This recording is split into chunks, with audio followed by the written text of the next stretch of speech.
Hello students, एक बार फिर से आपका स्वागत है मुख्यमंत्री अभ्युदय योजना में। आज हम लोग पढ़ेंगे एनडीए के लिए physics.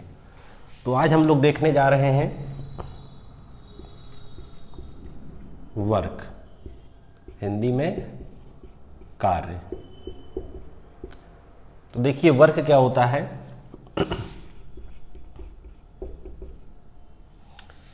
Work is known as the scalar product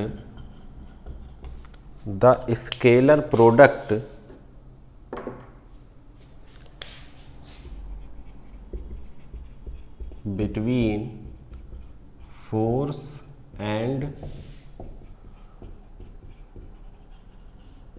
displacement. Work is a scalar quantity. तो वर्क को आप कैसे डिफाइन कर रहे हैं? Scalar product between force and displacement. ये डॉट प्रोडक्ट या स्केलर प्रोडक्ट क्या एक ही चीज है? इसको आप और क्या लिख सकते हैं? F S cos theta, where theta is the angle between force and displacement. मान लीजिए ये कोई आपका एम मास का कोई ब्लॉक है, इसको आपने ऐसे पुल किया और ये इसका डिस्प्लेसमेंट है, ये यहाँ पहुँच गया और ये क्या है? थीटा। ठीक है ना? किसके बीच का एंगल है? डिस्प्लेसमेंट के और फोर्स के बीच का एंगल। तो देखिए क्या मैं इसको ऐसे लिख सकता हूँ, F cos theta into S. ऐसे लिखने का देखिए क्या मतलब है। अगर इस फोर्स को मैं रिजॉल्व करूं तो इस फोर्स को रिजॉल्व करने से देखिए क्या आएगा। इस लाइन से थीटा बना रहा है तो इधर क्या आएगा? एफ कॉस थीटा, और ऊपर क्या जाएगा? F sine theta.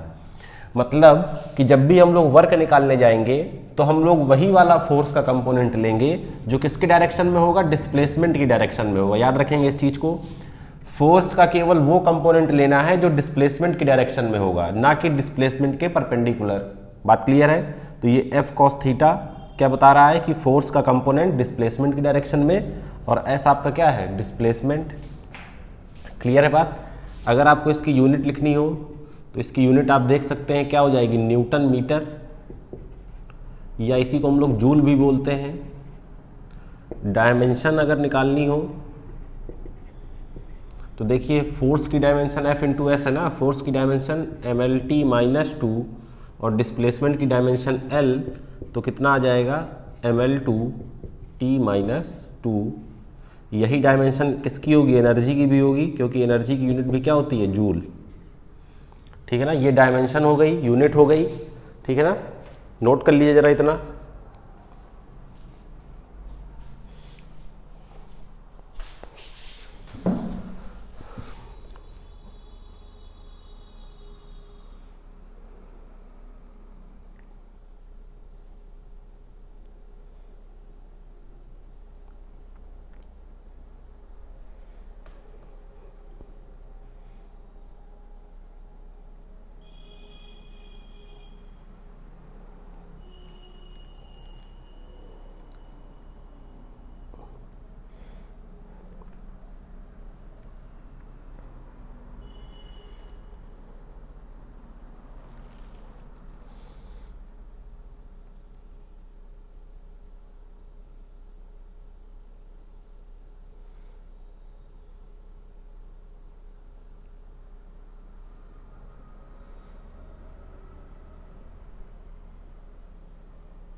चलिए आगे देखते हैं।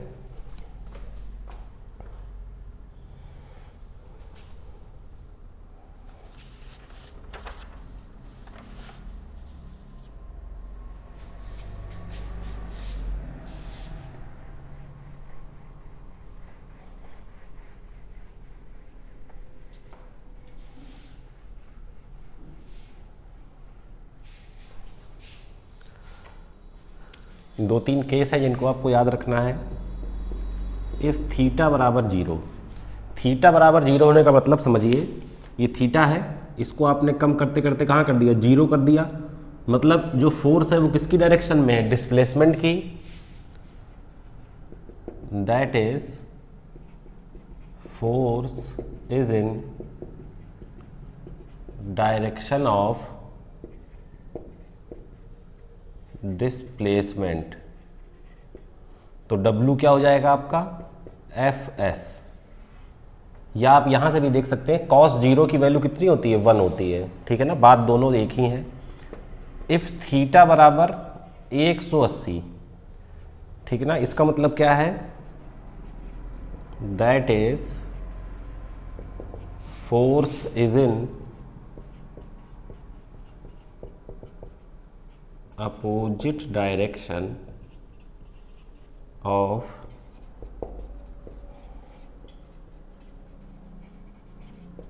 डिस्प्लेसमेंट।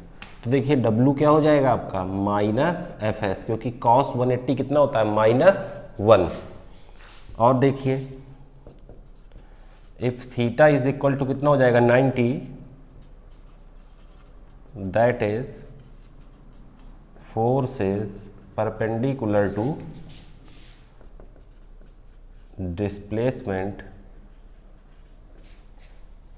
दिस इम्प्लाइज W बराबर जीरो, क्योंकि cos 90 क्या होता है, जीरो। इसका आपने एक एग्जाम्पल सुना होगा बचपन में कि कुली जो है अपने ऊपर लगेज लेकर चल रहा है, तो बताइए वर्ग कितना होगा। तो आप बताते थे कि कुली का जो वेट है, जो बैग का वेट है, वो नीचे mg और कुली चल रहा है इस तरफ, तो ये एंगल 90 हो गया, डिस्प्लेसमेंट ये है, तो वर्ग कितना हो जाएगा, जीरो।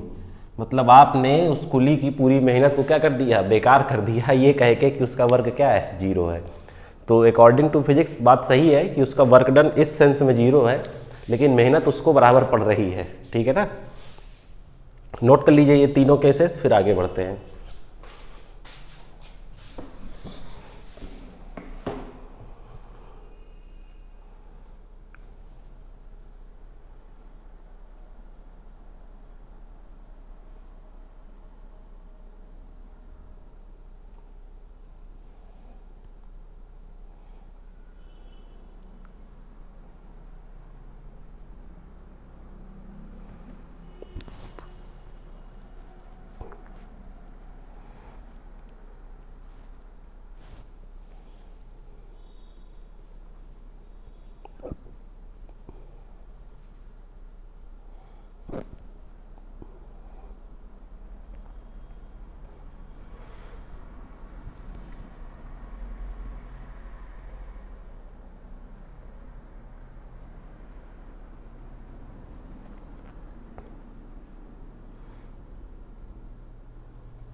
चलिए आगे बढ़ते हैं, एक एग्जाम्पल देखते हैं इसका।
चलिए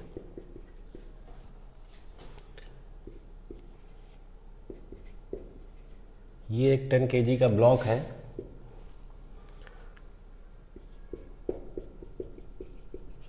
इस पर 50 न्यूटन का फोर्स लगाया जा रहा है।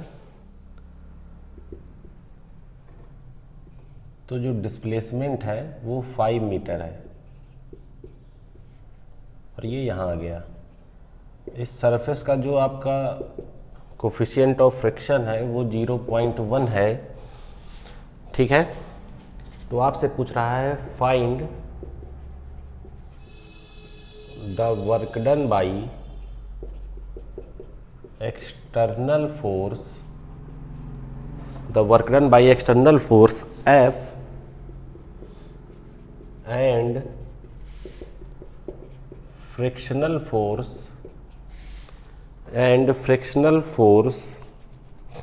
on mass 10 kg, ठीक है ना। फ्रिक्शनल फोर्स और एक्सटर्नल फोर्स, एक्सटर्नल फोर्स कौन सा है 50 न्यूटन, फ्रिक्शनल फोर्स जो आप अभी देखेंगे। तो आपसे पूछ रहा है कि वर्क डन बताइए दोनों का, तो क्या आप निकाल सकते हैं। चलिए देखिए, फ्रिक्शन इसीलिए मैंने आपको पहले पढ़ाया है जिससे कि आप फ्रिक्शन का मतलब समझ पाएँ। सबसे पहला काम क्या करते हैं, एफ लिमिटिंग निकालते हैं। एफ लिमिटिंग निकाल के देखते हैं क्या बॉडी मूव करेगी, ठीक है ना।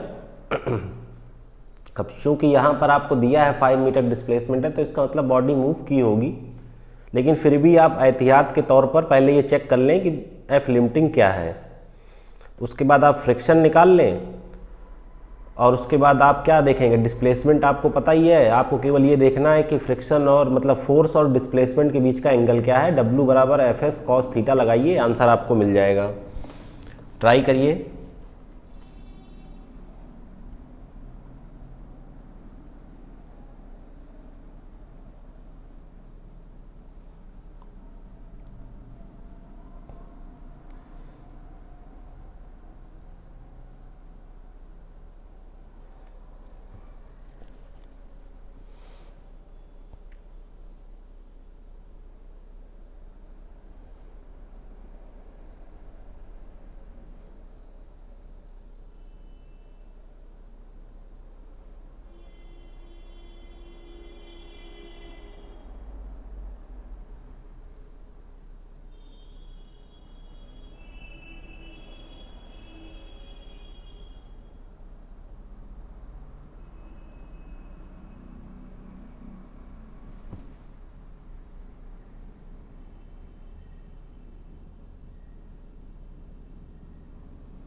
चलिए,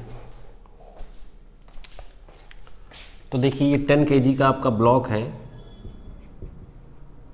इस पर नीचे क्या लगेगा, आपका वेट लगेगा कितना 10g, ऊपर क्या लगेगा नॉर्मल। तो यहाँ से आप F लिमिटिंग निकालेंगे, क्या होता है म्यू इंटू एन, म्यू है 0.1, एन कितना हो जाएगा, एन बराबर 10g, 10g मतलब 100, यानी कि ये कितना आ गया 10 न्यूटन। अप्लाइड फोर्स कितना है 50 न्यूटन, तो क्या लिखेंगे since F applied is greater than F limiting, so body will move। ठीक है, सो बॉडी विल मूव। तो यानी कि अब यहाँ से हमको क्या निकालना है, kinetic friction, mu into N. Kinetic friction आपका कितना है, वही है 10। ठीक है, अब 10 जब ये आ गया है तो आपको क्या निकालना है, वर्क डन। तो वर्क डन यानी कि एफ के एस कॉस थीटा। एफ के कितना है आपका 10, एस कितना है 5, कॉस थीटा बताइए कितना है। थीटा के लिए आपको फोर्स की डायरेक्शन पता होनी चाहिए, फोर्स की डायरेक्शन बताइए। आपको याद होगा फ्रिक्शन क्या मैंने बताया था, friction is a contact force which opposes the relative motion. मतलब मोशन का क्या करेगा, अपोज। तो मोशन हो रहा है किधर, इस तरफ, तो फ्रिक्शन लगेगा किस तरफ, इस तरफ, तभी तो अपोज करेगा। ये भागना चाह रहा है इस तरफ, फ्रिक्शन क्या कहेगा, नहीं भाई इस तरफ चल। यानी कि दोनों के बीच का एंगल कितना हो गया 180, डिस्प्लेसमेंट ऐसे, फ्रिक्शन ऐसे, तो यानी कि -50 जूल। ये क्या हो गया, वर्क डन बाई फ्रिक्शन। अब work done by external force, तो क्या हो जाएगा F external S cos theta 50 into 5। अब देखिए कॉस कितना है, 0 है, जिस तरफ फोर्स उस तरफ डिस्प्लेसमेंट, तो 250 जूल किसका, पॉजिटिव। अगर आपसे पूछता डब्लू टोटल, तो क्या हो जाता W F plus W external, तो -50 प्लस 250 बराबर 200 जूल। तो इस बॉडी पर, इस 10 kg की बॉडी पर टोटल वर्क कितना होता, 200 जूल का। क्लियर है बात, नोट करिए।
आपसे कह रहा है कि ये एक इंक्लाइंड प्लेन है, थीटा एंगल है, ये मास m रखा हुआ है, ये मास m स्लाइड करके नीचे आएगा, किसकी वजह से? ग्रेविटेशनल फोर्स की वजह से, ठीक है ना। तो आपसे पूछ रहा है कि work done by gravitational force और दूसरा फोर्स इसमें कौन सा लग रहा होगा? Normal reaction. तो दोनों की वजह से आपको क्या बताना है? वर्क डन, ठीक है ना। लेंथ कितनी है, डिस्प्लेसमेंट कितना है? L। क्लियर है बात? तो ट्राई करिए जरा, कर पाते हैं या नहीं। आपका काम है फोर्स देखना, डिस्प्लेसमेंट देखना और दोनों के बीच का एंगल देखना, इतना आपका काम है।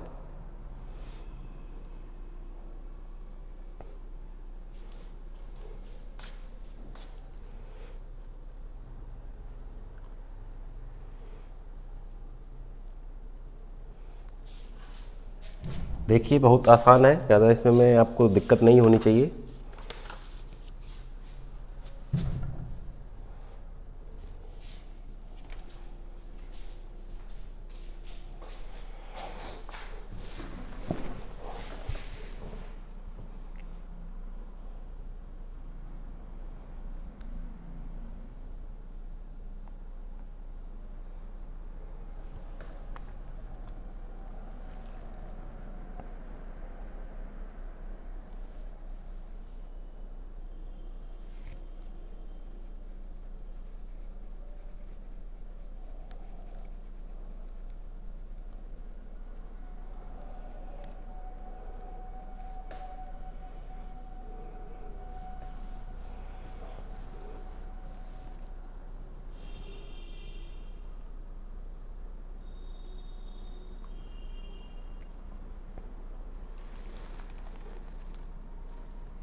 चलिए देखिए, नीचे इसका क्या लगता है आपका? mg, और आप लोग को याद हो तो यहाँ क्या लगता है? mg cos थीटा, और यहाँ फोर्स का कंपोनेंट जाता है mg sin थीटा, और ये जाता है आपका नॉर्मल, ठीक है। अगर आप लोग को याद होगा कैसे डिवाइड करते हैं फोर्स को, कैसे कंपोनेंट मिलाते हैं, ठीक है ना। तो देखिए ये नॉर्मल है और ये आपका क्या है? डिस्प्लेसमेंट। ये डिस्प्लेसमेंट है इधर, दोनों के बीच का एंगल कितना है? 90। तो वर्क डन बाई नॉर्मल कितना हो जाएगा? 0। क्या, क्यों 0? Since theta is equal to 90। अब आ जाइए किस पे? Work done by gravitational force. तो देखिए फोर्स के आपको दो तरीके बताए थे, या तो वो फोर्स का कंपोनेंट ले लीजिए जो किसकी डायरेक्शन में हो? डिस्प्लेसमेंट की, और डिस्प्लेसमेंट से मल्टीप्लाई कर दीजिए। तो देखिए डिस्प्लेसमेंट आपकी ये है, और डिस्प्लेसमेंट की डायरेक्शन में कौन सा फोर्स है आपका? mg sin theta. देखिए ग्रेविटेशनल फोर्स तो mg है, लेकिन हम कौन सा फोर्स ले रहे हैं? जो डिस्प्लेसमेंट की डायरेक्शन में है। तो mg sin थीटा और मल्टीप्लाइड बाई l, तो mg l sin थीटा, ये क्या आ गया? Work done by gravitational force. ये बड़ा बेसिक क्वेश्चन है, आपको केवल ये समझाने के लिए कि आपको कैसे कंपोनेंट लेने हैं। अब ये नहीं कि आप mg ले लें और सीधे l ले लें, mg l नहीं होगा इसका answer, mg l sin theta, ठीक है ना। बात क्लियर है? नोट कर लीजिए इसे, और अब आगे बढ़ते हैं कुछ अच्छे क्वेश्चंस की तरफ।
चलिए देखिए,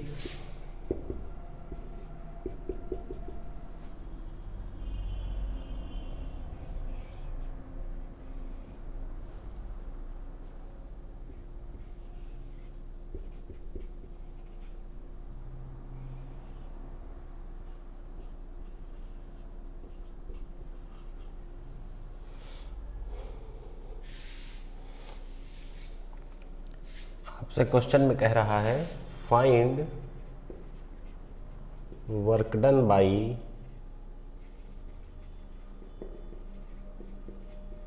gravitational force and tension force on each mass. Condition क्या दी है? when 2 kg mass moved down by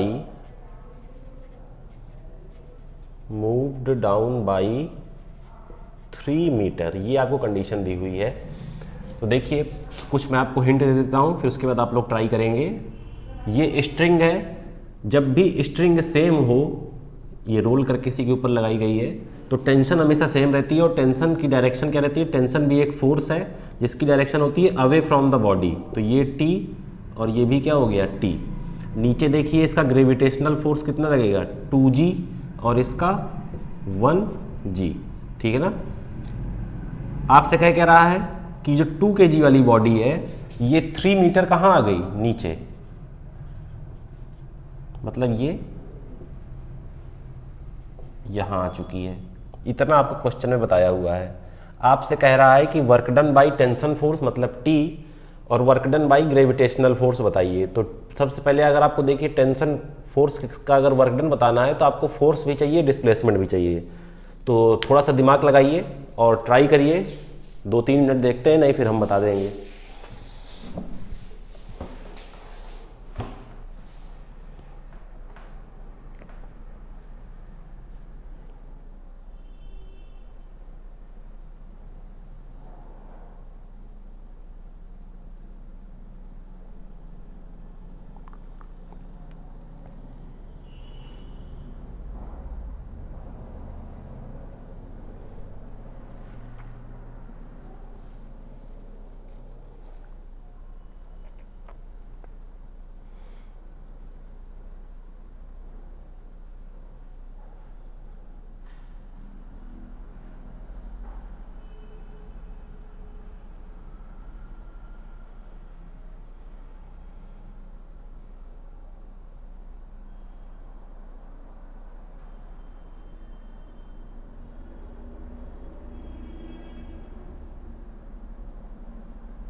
चलिए तो देखिए पहला काम हम लोग का क्या है। चलिए ग्रेविटेशनल फोर्स का वर्क डन निकाल लेते हैं, उसमें कोई दिक्कत नहीं है। देखिए सोचने वाली बात है, थोड़ा सा इसको आपको एज्यूम करना है कि ये एक पुली है, जब ये नीचे जाएगी तो क्या ये ऊपर जाएगी? बिल्कुल जाएगी। कितना जाएगी? जितना ये नीचे जाएगी। तो जब ये 3 मीटर नीचे गई तो ये 3 मीटर कहाँ जाएगी? ऊपर। ये 3 मीटर कहाँ गया है? नीचे। इसका डिस्प्लेसमेंट डाउनवर्ड है, इसका डिस्प्लेसमेंट अपवर्ड है, ठीक है ना। तो चलिए, work done by gravitational force किसके लिए? 1 kg के लिए। तो देखिए क्या हो जाएगा, फोर्स और डिस्प्लेसमेंट और उनके बीच का एंगल। तो देखिए फोर्स कहाँ है? नीचे। कितना है? 1g।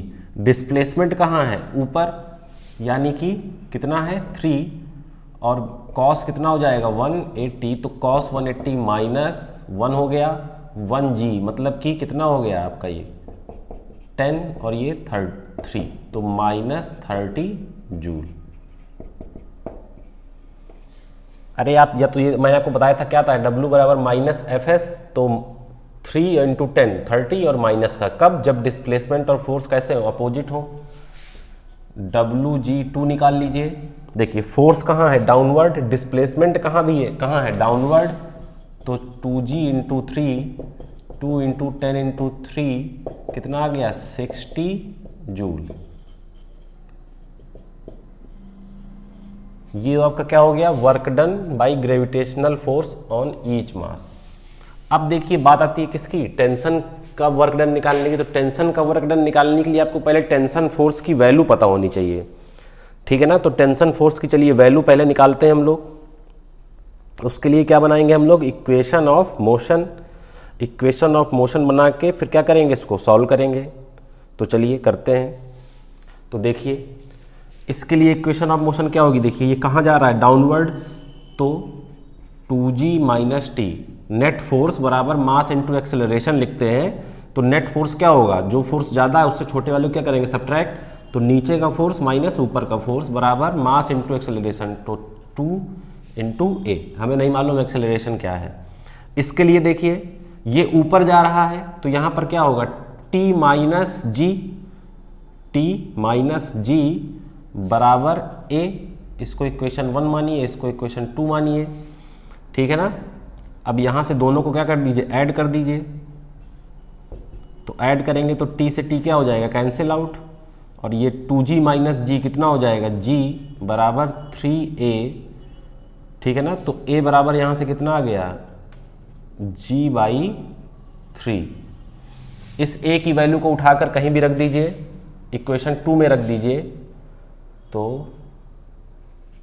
फ्रॉम इक्वेशन 2, तो t - g बराबर g/3, तो t बराबर g/3 प्लस g, तो t बराबर कितना हो गया? g/3 plus g। तो क्या ये देखिए 4g/3 हो जाएगा? t कितना आ गया? 4g/3। अब g का आप वैल्यू रख के t की वैल्यू निकाल सकते हैं, उसमें कोई दिक्कत नहीं है, ठीक है ना। अब देखिए आपका काम फिर से वही है। WT किसके लिए? 1 के लिए। तो 1 में देखिए फोर्स भी ऊपर, टेंशन का फोर्स कहाँ है? ऊपर। डिस्प्लेसमेंट भी ऊपर। तो T × क्या हो जाएगा? 3। T कितना है? 4g/3 × 3 से 3 कैंसिल, आ गया 4g, मतलब 40 जूल। कितना आ गया? 40 जूल। ये टेंशन किसके? 1 की वजह से।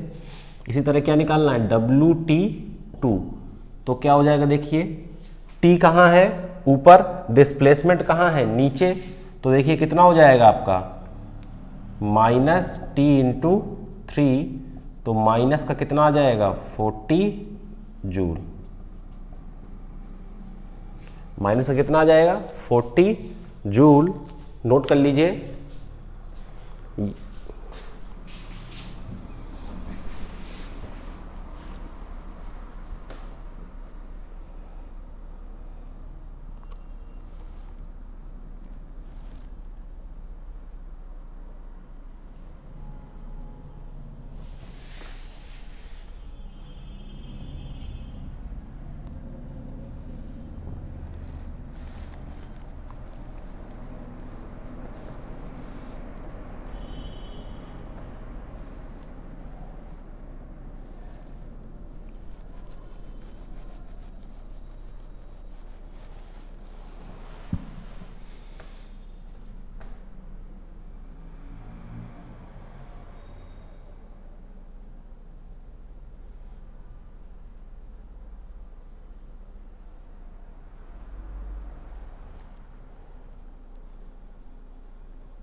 एक चीज आप लोग को और याद रखनी है, if work done is positive then system gets energy, ठीक है ना, that is its energy increases, and if W is negative then system loses energy, that is its energy decreases। तो वर्क डन पॉजिटिव और work done negative होने का ये sense है। अभी आपने देखा होगा ना न्यूमेरिकल्स में कुछ वर्क डन निगेटिव आ रहे थे, कुछ पॉजिटिव आ रहे थे। तो निगेटिव का मतलब ये है कि सिस्टम की एनर्जी लूज हो रही है, और पॉजिटिव का मतलब है कि सिस्टम को एनर्जी मिल रही है, ठीक है।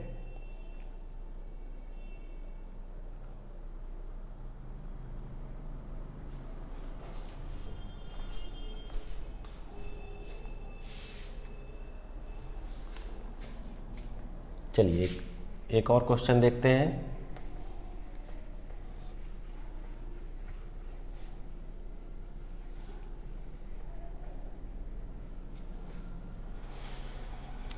क्वेश्चन कह रहा है आपसे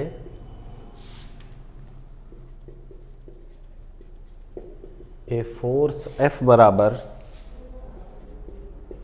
2i cap plus 3j cap minus 4k cap acts on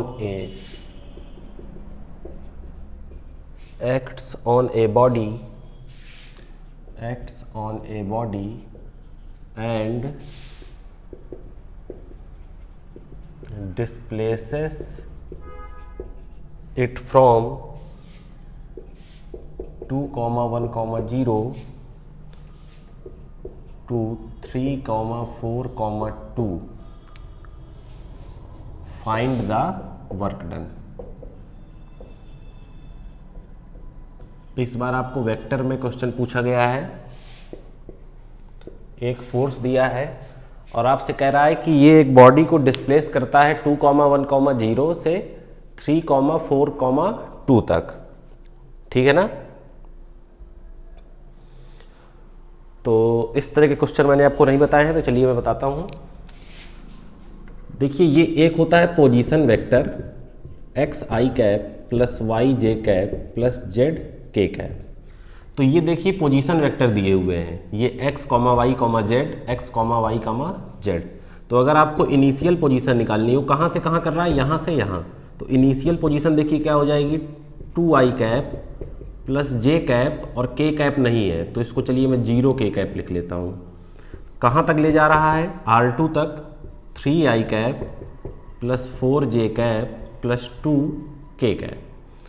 अब याद करिए डिस्प्लेसमेंट क्या होता है। डिस्प्लेसमेंट होता है final position minus initial position. तो डिस्प्लेसमेंट जो आपका R आएगा वो क्या हो जाएगा, R2 माइनस R1।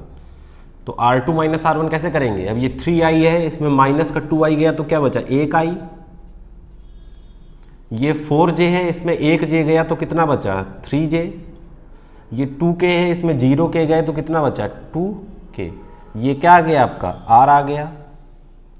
अब याद करिए कि वर्क डन क्या होता है, फोर्स और डिस्प्लेसमेंट का डॉट प्रोडक्ट। तो फोर्स कितना है, 2i plus 3j minus 4k, dot product किसके साथ लेना है, i cap plus 3j cap plus 2k cap. बोलिए सही है। तो चलिए डॉट प्रोडक्ट कैसे लेते हैं, i का i के साथ तो 2, j का j के साथ तो प्लस 9 और k का k के साथ माइनस 8। तो ये कितना आ गया, 3 जूल। बोलिए सही है, 3 जूल। समझिए इसको और नोट करिए।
तो आज आप लोगों ने पढ़ा वर्क के बारे में बेसिक चीज़ें, कुछ बेसिक आपने वर्क के क्या देखे, न्यूमेरिकल्स देखे, ठीक है ना। इसके आगे हम लोग कंटिन्यू करेंगे नेक्स्ट क्लास में।